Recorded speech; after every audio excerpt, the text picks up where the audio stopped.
Capítulo 1. Regina, 45 anos, professora. É querer estar preso por vontade. É servir a quem vence, o vencedor. É ter com quem nos mata, lealdade. Luís Vaz de Camões. Foi tudo tão rápido. Eu não tinha nenhuma experiência. Minha mãe insistia, namorou é para casar. Não quero ninguém namorando muito tempo nesta casa. Então, depois de um ano de conversa no sofá, um relacionamento vigiado, sem privacidade e sem nos conhecermos direito, nos casamos. Conheci o Cláudio na igreja. Eu tinha 16 anos, ele 25. Nunca havia namorado. Sempre fui tímida, fechada. Nos cultos também ensinavam que namoro não era para ser longo, que você só deve namorar se estiver pensando em se casar com aquela pessoa. E uma vez casados, casados para sempre. É isso. Tinha até um pastor que provava por A mais B que namoro não era bíblico. Na Bíblia você não vê ninguém namorando, ele dizia, é só casamento. A gente cresce ouvindo estas coisas e assimila. Fui criada na igreja pentecostal, mas ele não era de igreja. Começou a frequentar já adulto e na sua família só ele ia. Antes de nos casarmos, Cláudio me tratava bem, levava presente, era gentil. Depois ele mudou. Queria ser o senhor da casa, controlar tudo, mandar na minha roupa, nos meus horários, saber com quem estava falando, onde eu tinha ido. Uma vez chegou do trabalho e colocou a mão em cima da TV para ver se estava quente. Ficou na televisão o dia todo? Eu não acreditei. Nunca fui de gritar, nem de agredir fisicamente. A violência era de outro tipo. E com o tempo foi se tornando mais concreta. Chamava-me de burra, de idiota. Você está parecendo uma palhaça com essa roupa. Chamava-me de fria porque eu não reagia. Não gostava de brigar na frente do meu filho. Sabia bem o que era crescer numa casa onde os pais viviam brigando. Não queria isso para minha criança, então ficava quieta. Sempre fui assim, meio passiva. Já ele tinha prazer em me dizer não. Não, você não pode. Não, você não merece. Não, você não vai. Não, não faço vontade de grávida, é só frescura. Então, me justifiquei. Mas eu só queria comer pêssego em calda. E ele falou grosseiramente, cala a boca, você não sabe nada. Foram infinitos nãos, violência verbal.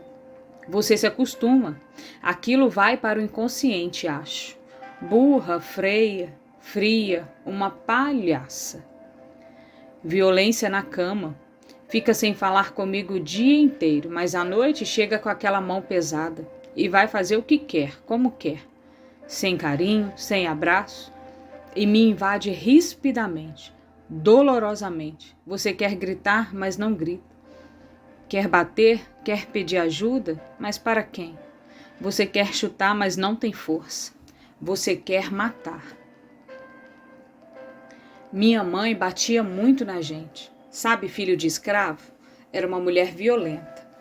Ela, minhas tias, todas filhas de escravo, que apanharam no tronco. Quer dizer, seus antepassados, claro, e aprenderam a espancar. Imagina juntar esse tipo de violência com a radicalização de alguns discursos que você ouve nas igrejas, uma violência potencializando a outra. Eu me acostumei a não poder nada, a não ter direito a nada. Moramos em favela muitos anos e minha mãe me proibia de sair. Ela controlava minhas amizades. No fundo, acho que era para me proteger, vai que engravida. Ela batia muito em mim e em meus irmãos, e meu pai era uma grande ausência, pois trabalhava muito, mas sabia que ela era assim.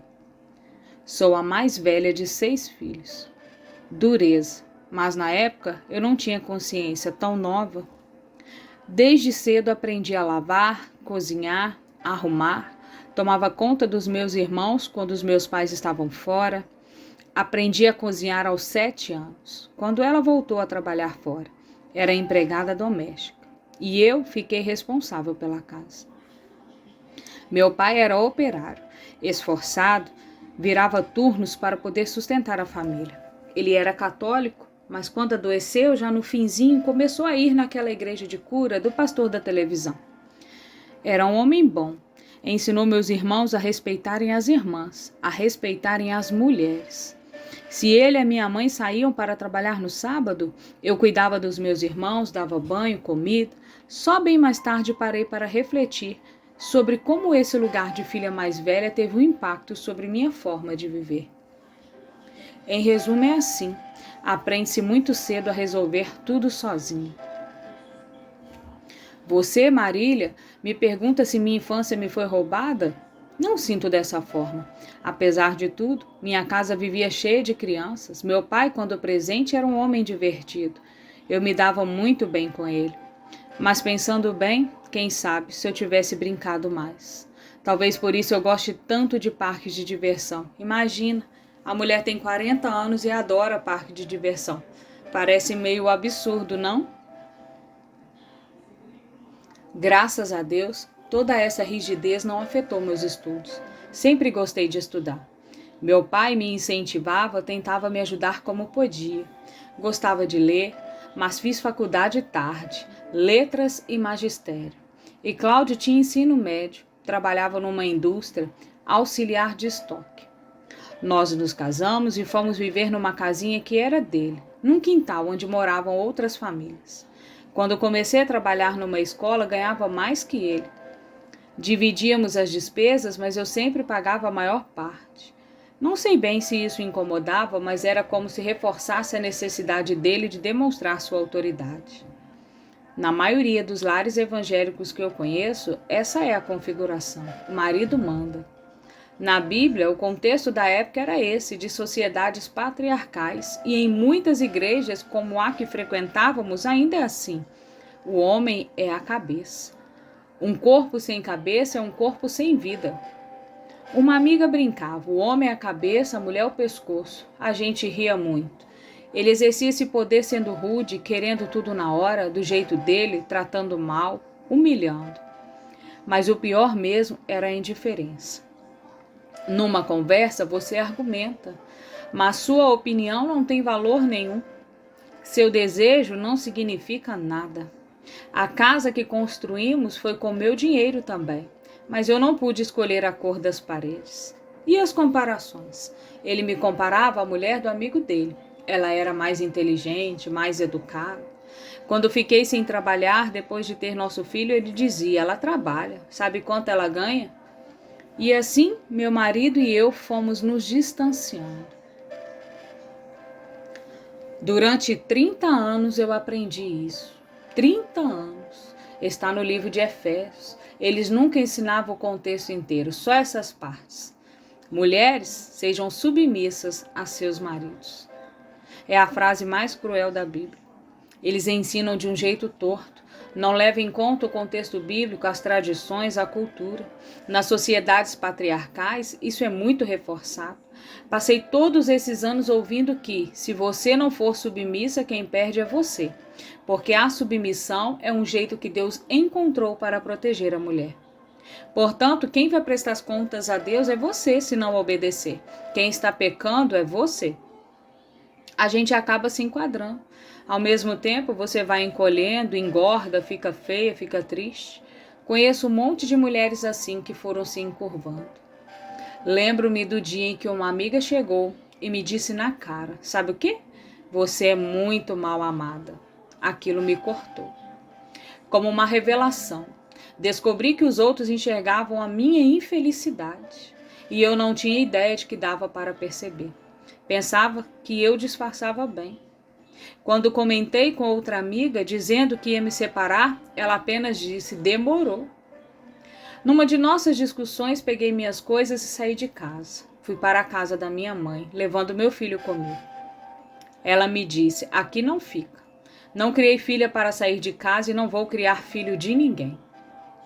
Ela ligou para o Cláudio, mandou que ele me buscasse.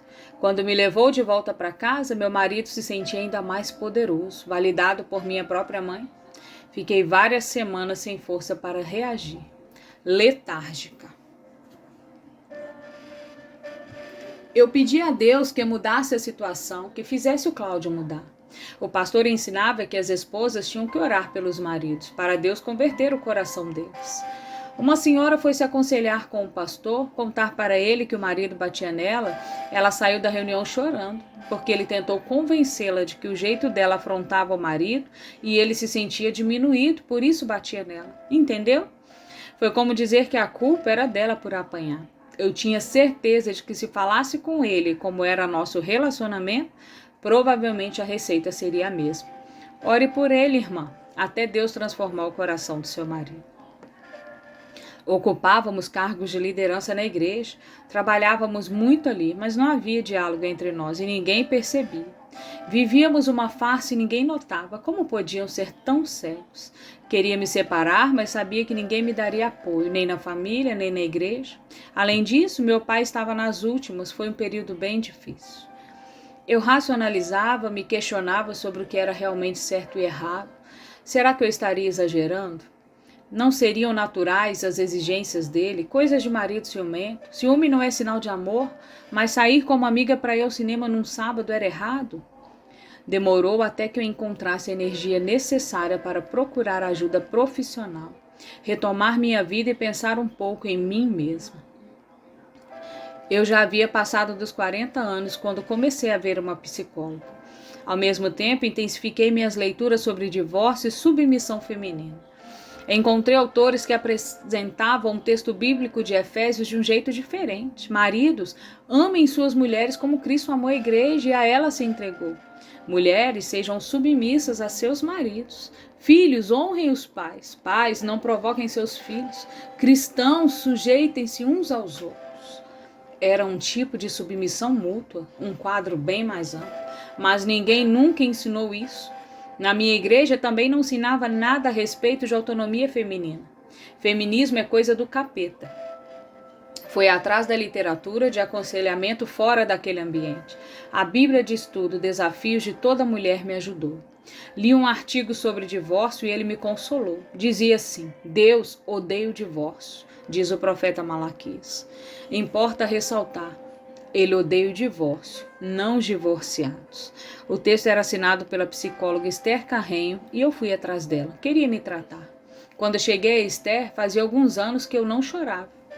Também busquei entender o que verdadeiramente define a violência. Na mesma Bíblia, li outro artigo que dizia assim: a violência doméstica e familiar contra a mulher pode se manifestar de diferentes maneiras, principalmente a física, que vai de ser trancafiada em casa a escampamentos, a psicológica, como constrangimento, vigilância constante, insulto ou ridicularização, a sexual, qualquer conduta que a constranja a presenciar, manter relação sexual não desejada ou participar dela, a patrimonial, como retenção, subtração ou destruição de seus bens, e a moral, qualquer conduta que configure calúnia, difamação e injúria. Violência patrimonial, retenção, subtração ou destruição de bens. Lembrei-me das vezes em que Cláudio pisara sem querer em brinquedos do nosso filho apenas para me agredir, de quando destruir ou desmanchar os meus quebra-cabeças que eu adorava montar, das vezes que quebrara enfeites que eu havia comprado para decorar a casa. Ele era perverso, e pessoas perversas muitas vezes são difíceis de desmascarar, porque são dissimuladas, escondem a raiva e dominam a arte da manipulação. Quando a situação se tornou insustentável, fomos comunicar ao pastor, afinal, nós dois trabalhávamos na igreja. Era nosso dever falar com ele. A decisão já estava tomada, mas eu sabia que o pastor tentaria me fazer mudar de ideia. Dito e feito.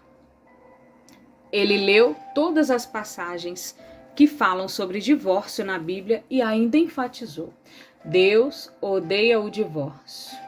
Avisou que, se eu repudiasse meu marido, a palavra de Deus alertava que eu não poderia me casar de novo.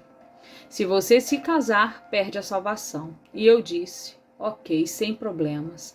A última coisa que eu pensava naquele momento era em me casar novamente. Eu só queria voltar a viver.